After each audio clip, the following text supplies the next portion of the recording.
Hi everyone, this is a new video about the Razor Wolverine V2 Chroma. In my last videos I've showed how you can take this whole thing apart and how you can replace the back buttons M3 and M4 that break quite regularly, for which I have designed this replacement, which will last you, well, probably longer than all the other parts in this controller.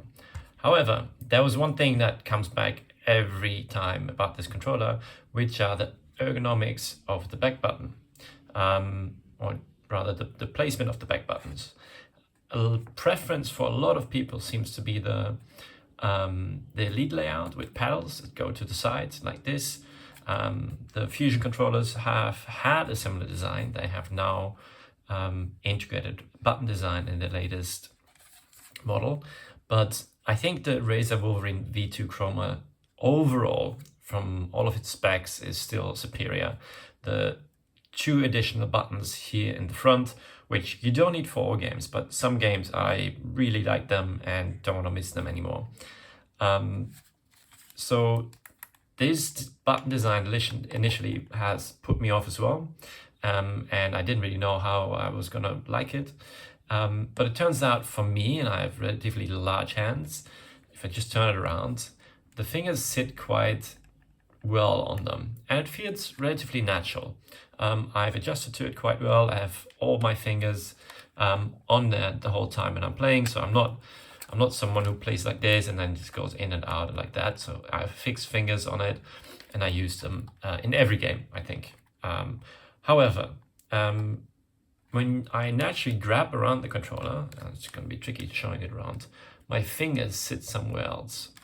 So if I naturally grab around it, my fingers would be in a different position. So the thing is, with these buttons, making extenders has a couple of challenges, but since I had already designed the button replacement for the M3 and M2, which you need to do, you need to replace these to attach some sort of extension or without drilling into them, and they're hollow, so it doesn't really matter too much. I used this as a base and designed a button extension kit for these back buttons. So then you turn this into this. They have a bit of a different texture, which comes from the 3D printing direction and the direction of the model, how they're printed. So the top buttons have a lower base similar to this underneath, and then these buttons, the top ones, click right into them, and then the bottom ones you can actually just slide on. So this is without them, and then this is the extension that just pushes on and stays in place. I've designed it in such a way that you still have the right movement down onto the button, but that you can't forcefully press them too far. So here on the side, they're gonna touch at some point the outer shell so that you're not breaking your button internally. And the same thing happens with these buttons. It's probably a bit difficult to see, but they're gonna touch the shell here at the end of the press, and they get quite close to these, but they stay away from them.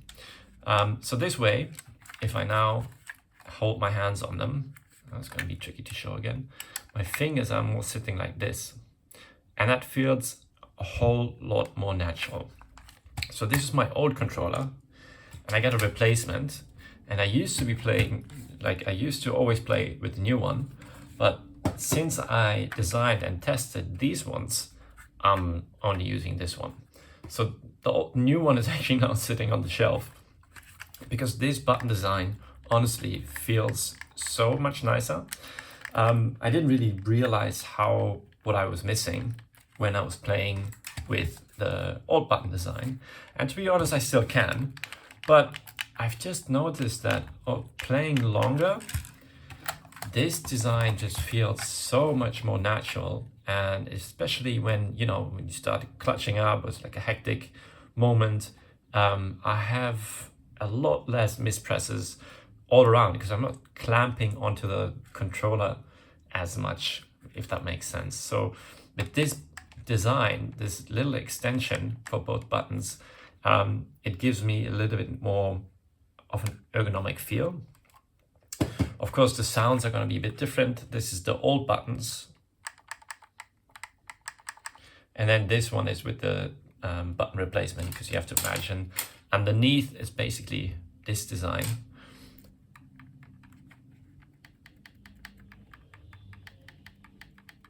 So they're a pretty soft touch, but they work great, to be honest. So this is now available on my Etsy if you want to check it out for yourself. It will require you to take the controller apart if you want to have the top buttons, because obviously you need to take the old ones out and you need to put similar to this, but it's going to be like chopped off here at the top basically. So it will require you to take it apart, which will not allow you to send back your controller in case of warranty. So I advise you, if you want to do this, be very certain about it. I have a video of the full breakdown on how to install it properly. Or you can also just get these ones separately if you just want to have the extension for the bottom buttons. But yeah, it's gonna look, if I just take my new controller, it's gonna look like this. It might be nice if you're planning on just using one back button anyways, then it could be a nice extension, but of course it's going to be your ring finger most likely. You could use, yeah, I'm just checking, yeah, your middle finger is still resting on it. So yeah, let me know what you think in the comments, and if there is any other difficulties you're experiencing with your controller.